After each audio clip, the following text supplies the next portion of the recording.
Hi, hello everyone. Welcome to Sai Sadhu's Creation. இன்னைக்கு நம்மளுடைய first business class, அதாவது silk thread bangle business class வந்து start பண்ணியிருக்கோம்.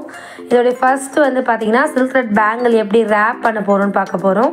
இதுக்கு தேவையான திங்ஸ் பார்த்தீங்கன்னா நம்ம வந்து பேங்கிள் எடுத்து வச்சுருக்கேன். அது 2/6 சைஸு 4 கட் பேங்கிள். உங்களுக்கு எந்த கட் பேங்கிள் வேணுமோ நீங்கள் அதை எடுத்துக்கலாம். இதுக்கு வந்து பார்த்தீங்கன்னா நம்மளுடைய ஃபேமஸான பெல் பிராண்ட் சில்க் த்ரெட்டும் ஃபேப்ரிக் க்ளூவும் எடுத்திருக்கேன். இது போக B7000 க்ளூ எடுத்து வச்சுருக்கேன். B7000 க்ளூ வந்து நமக்கு மோஸ்ட்லி யூஸ் ஆகாது. இது வந்து நம்ம வந்து ஸ்டோன்ஸ் ஓட்டும் போது மட்டும் தான் யூஸ் ஆகும்.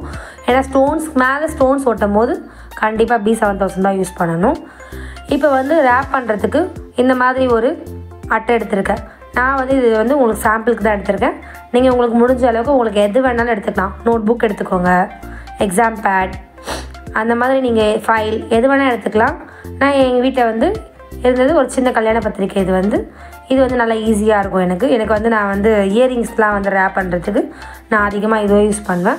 ஒரு இயரிங்க்கு இது பர்ஃபெக்டாக இருக்கும். பட் பேங்கிளுக்கு வந்து இது வந்து பர்ஃபெக்டாக இருக்காது. முடிஞ்ச அளவுக்கு லென்த் அதிகமானதாக எடுத்துக்கோங்க. ஒரு எக்ஸாம் பேட் இல்லைனா ஒரு டேபிள் அந்த மாதிரி நீங்கள் ரேப் பண்ணிங்கன்னா ஒரு தடவை நீங்கள் ரேப் பண்ணி முடிச்சிங்கன்னா அதையே வச்சு நீங்கள் வந்து அழகாக பேங்கிள் வந்து ஃபுல்லாமே ரேப் பண்ணிக்கலாம். இது வந்து ஒரு 29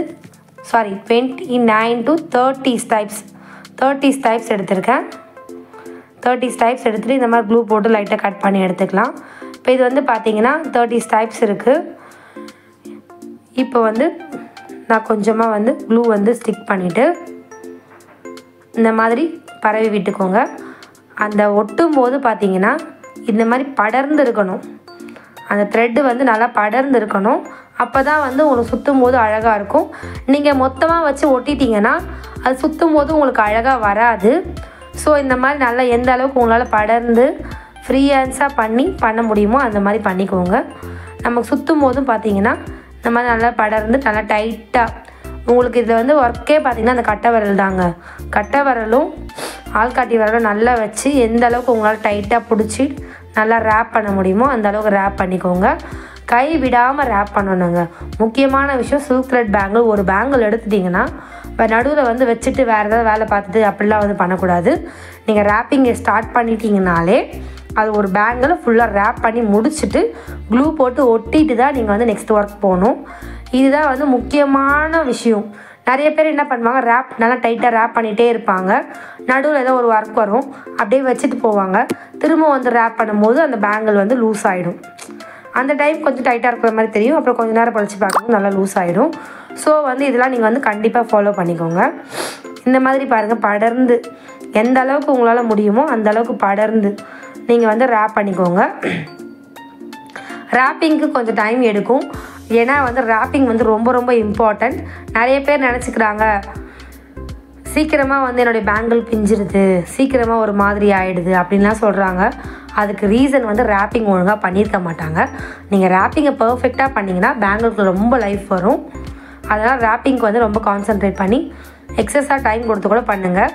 இந்த மாதிரி நீங்கள் படர்ந்து கொடுத்தீங்கன்னா அதே மாதிரி சில்க் த்ரெட் வந்து உங்களுக்கு வந்து கம்மியாக யூஸ் ஆகும். இப்போ நீங்கள் படராமல் நீங்கள் வந்து கொடுத்தீங்கன்னா ஒரு இடத்துல மொத்தமாகவும் ஒரு இடத்துல வந்து ஷேப்பாகவும் இருக்கும். ஸோ அந்த மாதிரி இருக்கக்கூடாது. எப்படி ஸ்டார்ட் பண்ணுறீங்களோ அதே மாதிரி ஃபினிஷ் பண்ணிக்கோங்க. நான் கொஞ்சம் சின்னதாக கட் பண்ணுறதால எனக்கு வந்து ஆஃப் பேங்கிள் தான் வந்திருக்கு. ஸோ வந்த வரைக்கும் நம்ம வந்து க்ளோஸ் பண்ணி க்ளூ போட்டு ஸ்டிக் பண்ணிக்கலாம். இந்த மாதிரி நீங்கள் வந்து ஸ்டிக் பண்ணிட்டீங்கன்னா நல்லா கரெக்டாக பர்ஃபெக்டாக ஒட்டிடும். இதுக்கப்புறம் வந்து நம்ம திரும்பவும் வந்து 30 சேம் ஸ்டான்ஸாக எடுத்துகிட்டு திரும்பவும் க்ளூ போட்டு ஸ்டிக் பண்ணி நம்ம பேங்கிள் ஃபுல்லாக ஃபினிஷ் பண்ணிக்கலாம். ரொம்ப ரொம்ப சிம்பிள் தான், பட் டைம் எடுக்கும். அதே நேரத்தில் பார்த்திங்கன்னா நம்ம வந்து அதை பண்ணும்போது எந்த அளவுக்கு டைட்டாக பண்ணுறோன்றது ரொம்ப ரொம்ப இம்பார்ட்டன்ட். ஸோ அதுக்கு வந்து நீங்கள் வந்து எப்பயுமே வந்து இம்பார்ட்டன்ஸ் கொடுத்துக்கோங்க. இப்போ வந்து நம்ம ஃபுல்லாக பேங்கிளும் வந்து ரேப் பண்ணியாச்சு. இப்போ ஃபைனல் வந்துட்டோம். ஃபைனல் பாருங்கள். நீங்கள் இது வந்து ஃபைனலாக பண்ணும்போது எக்ஸஸாக ஒரு ரவுண்டு கொடுத்துட்டு அந்த இது வந்து ஃபுல் ஃபினிஷ் பண்ணிவிட்டு நம்ம எங்கே முடிக்கிறோமோ அந்த இடத்துல வந்து க்ளூ போட்டு நல்லா ஸ்டிக் பண்ணிக்கோங்க. நான் இதுக்கு வந்து பார்த்திங்கன்னா ஃபேப்ரிக் க்ளூ தான் யூஸ் பண்ணியிருக்கேன். நீங்களும் ஃபேப்ரிக் க்ளூவே யூஸ் பண்ணுங்கள். அப்போ தான் வந்து டிரான்ஸ்பரண்ட்டாக இருக்கும். எந்த ஒரு அழுக்கோ இல்லை இது ஒரு மாதிரியோ இருக்காது. ஸோ வந்து நீங்கள் யூஸ் பண்ணும் போதே கரெக்டான ஐட்டமாக செலக்ட் பண்ணி கரெக்டாக யூஸ் பண்ணிங்கன்னா உங்களுக்கு வந்து பார்க்குறதுக்கு லுக் வைஸ் சூப்பராக இருக்கும். உங்களுடைய கஸ்டமரும் வந்து உங்களுடைய ஐட்டம்ஸை வந்து கண்டிப்பாக வாங்குவாங்க.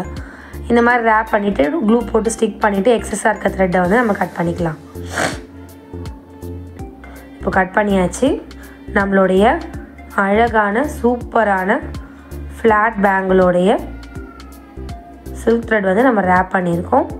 இப்போ வந்து இதில் பார்த்தீங்கன்னு வச்சுக்கோங்களேன், நீங்கள் இப்படியே ப்ரெசென்ட் பண்ண போகிறீங்க. இதே மாதிரி நான் இன்னொரு பேங்கிள் ரெடி பண்ணியிருக்கேன் பாருங்கள். நீங்கள் இப்படியே ப்ரெசென்ட் பண்ண போகிறீங்கன்னா உள்ளார இருக்கிற அந்த ரவுண்டுக்கு வந்து நீங்கள் வந்து க்ளூ போட்டு லைட்டாக அப்ளை பண்ணி கொடுத்துக்கோங்க. கொடுத்து காய வச்சிட்டிங்கன்னா நீங்கள் அப்படியே யூஸ் பண்ணிக்கலாம். எதுக்காக சொல்கிறேன்னா, அப்போ தான் நடுவில் ஏதாவது ஒரு சிங்கிள் த்ரெட் கட் ஆனால் கூட மற்ற இடத்துலலாம் கட் ஆகாமல் இருக்கும். இந்த டிப்ஸையும் நீங்கள் ஃபாலோ பண்ணிக்கோங்க. இதே மாதிரி பார்த்தீங்கன்னா நான் வந்து 6 கட் பேங்கிளும் நான் வந்து ரேப் பண்ணி வச்சுருக்கேன். இந்த மாதிரி நீங்கள் பேங்கிள்ஸ் வந்து மேட்ச் பண்ணிக்கலாம்.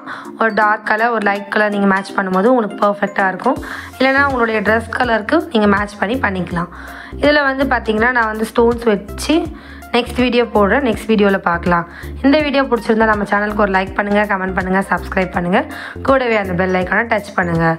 பாய்.